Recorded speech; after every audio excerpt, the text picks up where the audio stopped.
ምናልባት በህልም አይተው ይሆናል ወይም ደግሞ በፊልም ላይ ብቻ ያለ ተረት መስሎ ይሆናል። ግን እዚህ ምድር ላይ ፈጥሮ ቀለሟን አሟጣ የተጠቀመችባት ሰላም ቤቷን የቀለሰችባት አንዲት ሀገር አለች፣ ስዊዘርላንድ። እዚህ ሰዓት የሚቆጥረው በደቂቃ ሳይሆን በውበት ነው።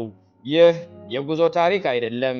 ይህ ወደ ምድራዊ ገነት የሚደረግ የነፍስ ጉዞ ነው። ለመሆኑም ይህች ሀገር የዓለም ሁሉ መሻት ሆነች።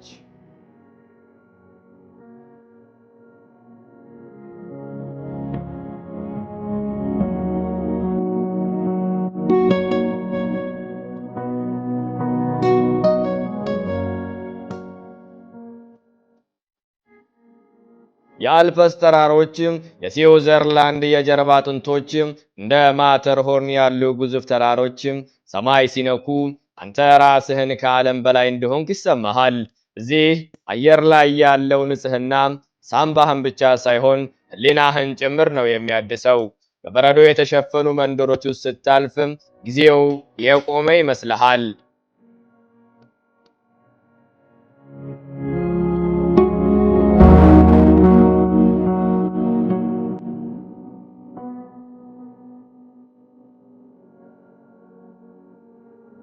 ስዊዘርላንድ የውሃ ሀገር ናት። እንደ መስታወት የሚንጸባረቁ ሐይቆች የሰማይን ውበት ወደ መሬት ያወርዱታል።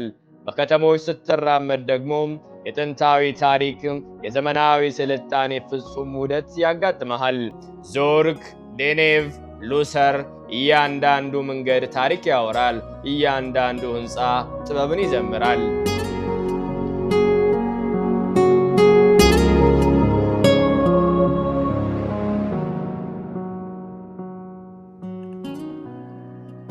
ለአፍታ ዓይንህን ጨፍነህ አስበው።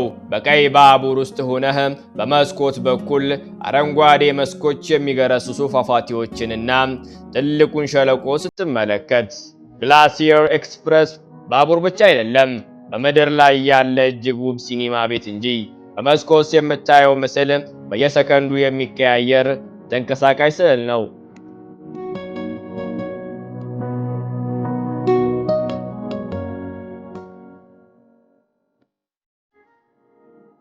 ስለ ስዊዘርላንድ ስታስብ ምላስ ላይ የሚቀልጠው ጥሬ ቸኮሌት ትዝ ይልሃል። ጥራት መገለጫቸው፣ ትክክለኛነት መለያቸው ነው። ከሚያመርቷቸው ሰዓቶች ጀምሮ እስከ አኗኗር ዘይቤያቸው ድረስ ሁሉም ነገር ልክ እንደ ሰዓት ሥራ እየረቀቀ ነው።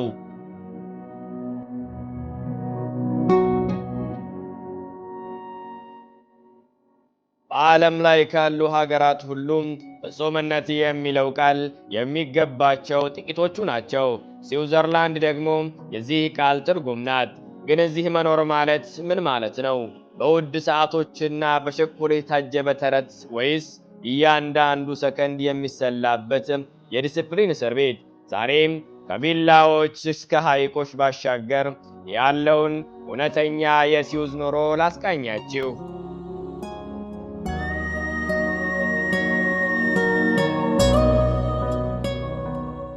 ስዊዘርላንድ ውስጥ ጊዜ ሀብት አይደለም፣ ጊዜ አምላካቸው ነው።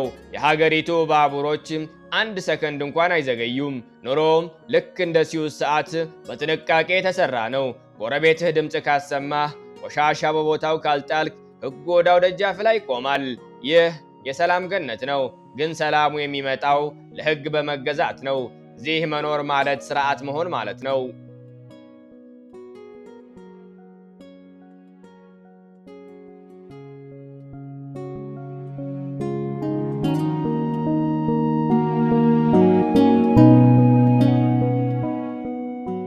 ስዊዘርላንድ የቢሊዮነሮች መጫወቻ ሜዳ ትመስላለች። ኑሮ ውድ ነው፣ በጣም ውድ። ለአንድ ኩባያ ቡና የምትከፍለው ዋጋ በሌላ ሀገር ምሳ ሊያበላህ ይችላል። ግን ሚስጥሩ እዚህ ጋር ነው። ደሞዙ ልክ እንደ ተራሮች ከፍ ያለ ነው። ሰዎች የሚኖሩት ሰርተው ብቻ አይደለም፣ ሰርተው እንዲዝናኑ ተደርጎ ነው ኑሮ የተቀረጸው።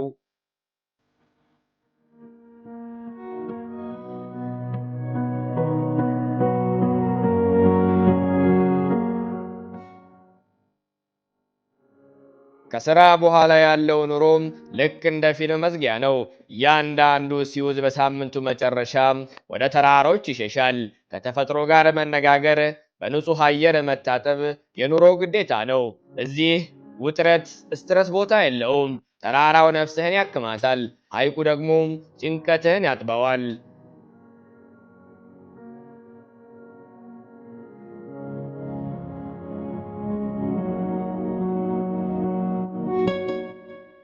ስዊዘርላንድ ውስጥ መኖር ማለት በውበትና በዲሲፕሊን መካከል መመላለስ ነው።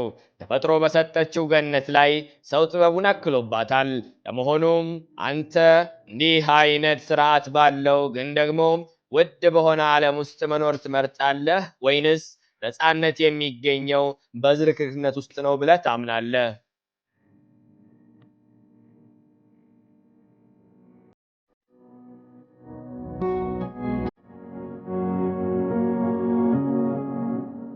በምድር ላይ ገነት አለች ብለው ቢያምኑ የት ትገኝ ይሆን? ምናልባት በስዊዘርላንድ ውስጥ። ይህ የጉዞ ታሪክ አይደለም። ይህ ከተፈጥሮ ሕግ በላይ የሆነችውን ምድር ፍለጋ የምናደርገው ጉዞ ነው። ዓይንህን ጨፍነህ አስበው። በዙሪያ 72 ፏፏቴዎች የሚገማመሱባት ወይም ደግሞ ወደ ሰማይ ቀጥ ብሎ የቆመ ተራራ ስታይ ምን ይሰማሃል? ዛሬ የዓለምን እጅግ በጣም ምስጢራዊ ቦታዎችን አስጎበኛለሁ።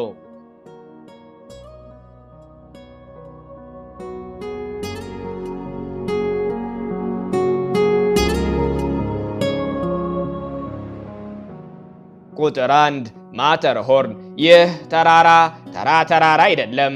ከባህር ወለል በላይ 4475 ሜትር ከፍ ብሎ የቆመው ይህ ግዙፍ ፒራሚድ በሺዎች የሚቆጠሩ ሰዎችን ሕይወት ቀጥፏል። ግን ውበቱ ገዳይ ነው። ከዛማር ከተማ ስትመለከተው ተፈጥሮ በእውነት የጥበብ ባለቤት መሆኗን ትረዳለህ። እዚህ ስትደርስ ተራራው የሆነ ጉልበት እንዳለው ይሰማሃል።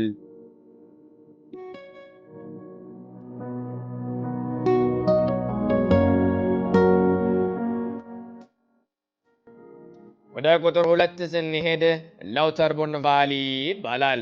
ይህ ቦታም ልክ እንደ ተረት ዓለም ነው። በጠባብ ሸለቆ ውስጥ ስትጓዝ 72 የሚሆኑ ፏፏቴዎች ከገደሉ በላይ ሲወርዱ ታያለህ። ከስቶባክ ፏፏቴ ጀርባ መሄድ ትችላለህ። ውሃው በዙሪያ ይሽከረከራል። ይህ ቦታ በምድር ላይ ያለ የውሃ ገነት ነው ብልህ ማጋነን አይሆንብኝም።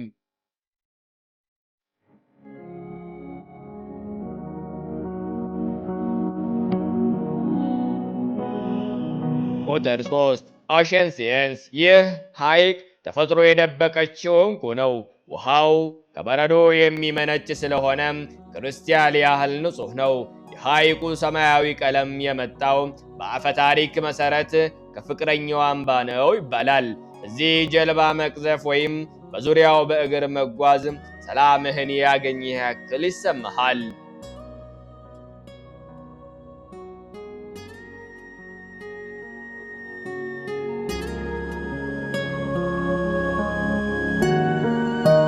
ቁጥር 4 ሉሰርን። ስዊዘርላንድ ዘመናዊ ብቻ አይደለችም። በሉሰርን ከተማ ውስጥ ያለ የቻፐል ድልድይ የጥንት ታሪክ ያወራል። በሐይቁ ዳርቻ ስትራመድ የጥንት ሕንፃዎችና ምሽጎች የሺህ ዓመታት ታሪክ ይዘው እንደቆሙ ታያለህ። እዚህ ታሪክና ዘመናዊነት ተጋብተው ውብ ኑሮ መስርተዋል።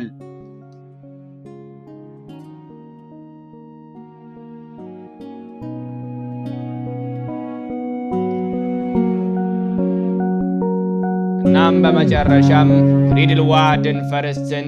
ይህች መንደር ልክ ከፖስት ካርድ እንደተቀዳች ናት። በኢገር ተራራ ስር ተቀምጣ በበረዶ የተሸፈነ ጫፋዎች ተከትለውባት ታገኛለህ። እዚህ መጥተህ ግሪድልዋልድን ፈርስት ካላየህ የስዊዘርላንድ እውነተኛ ውበት አላየህም ማለት ነው። ስዊዘርላንድ ምድር ላይ ያለች ተአምር ነች። እነዚህም ቦታዎች ስትጎበኝ ፊልም የወጣህ ያህል ይሰማሃል። የትኛውን ቦታ ነው መጀመሪያ መጎብኘት የምትፈልገው? ኮሜንት ላይ ጻፍልኝ። ስዊዘርላንድ ለማየት መጓዝ ብቻ አይበቃም፣ ልብህ ክፍት መሆን አለበት። ይህቺ ሀገር ተፈጥሮና ሰው ተስማምተው ሊኖሩ እንደሚችሉ ማረጋገጫ ናት። አንድ ቀን ይህ ህልም በእጅህ እንደምትጨብጠው እርግጠኛ ነኝ። እስከዚያው ግን በዚህ ውበት ውስጥ ተመስጠህ ቆይ።